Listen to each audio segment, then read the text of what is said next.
stories of the previous prophets. Stories of the previous prophets. Now, how is this a miracle? How is it a miracle that he's talking about the stories of the previous prophets? For many reasons. First and foremost, one needs to realize how uneducated Arabia was. One needs to understand, when we think of, let's say, the jungles of Brazil, would they know the people in those lands that are cut off from civilization? Would they know the histories of medieval Europe, let's say? Think about it.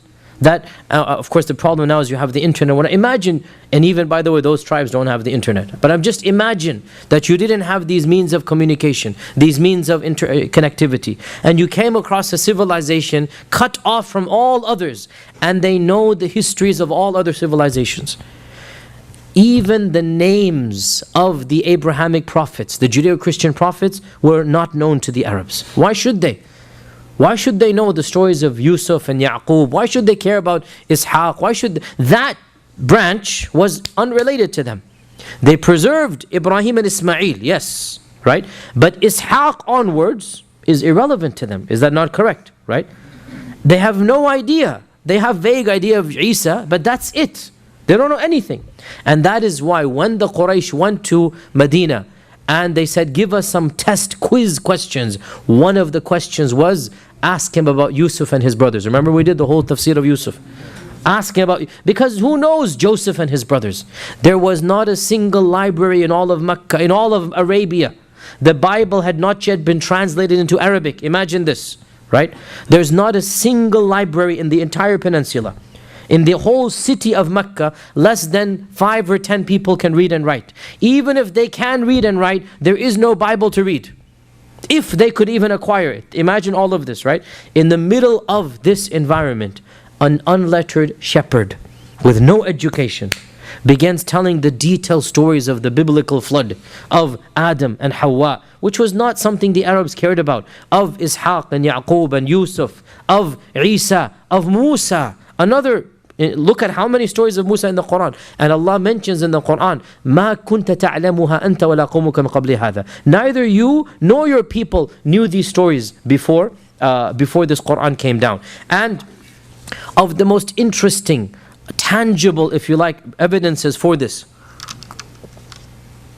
is that the Quran preserves some stories of Jesus Christ that are not found in the New Testament to this day, and yet were discovered recently in sources outside the New Testament.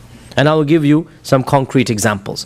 All of us as Muslims know the story of Isa speaking from his mother's cradle, from the hands of his mother. Most of us Muslims in this audience are not aware that this story is simply not found in the New Testament. It's not found. None of the Gospels of Matthew or Mark or Luke, none of them have it.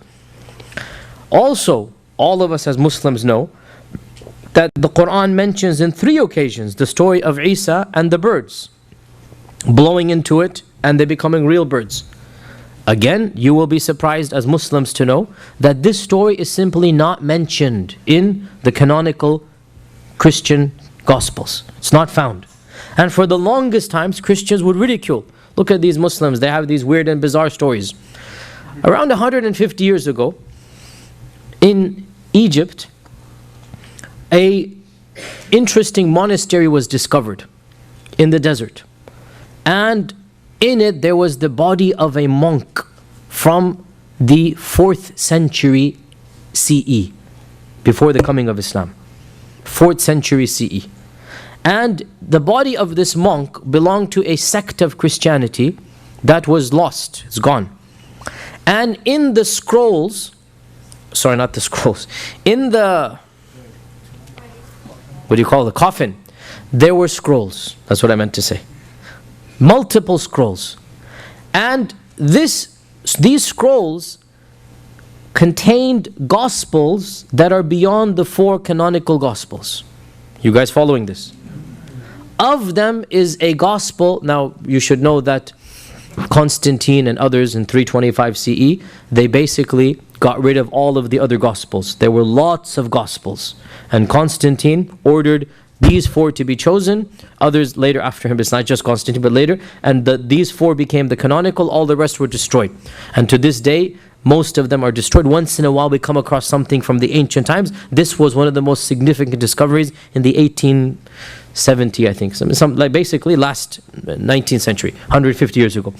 One of these Gospels was the Gospel of St. Thomas. And it is now available on Amazon. You can Google the Gospel of St. Thomas. It was one of the lost Gospels. And in the Gospel of St. Thomas, we have both of these stories. The story of Jesus speaking as a baby, and the story of the birds becoming real birds.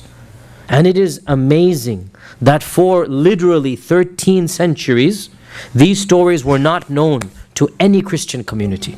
Any. They're only found in the Quran. And yet, and this is not, I'm giving you a concrete example, look it up.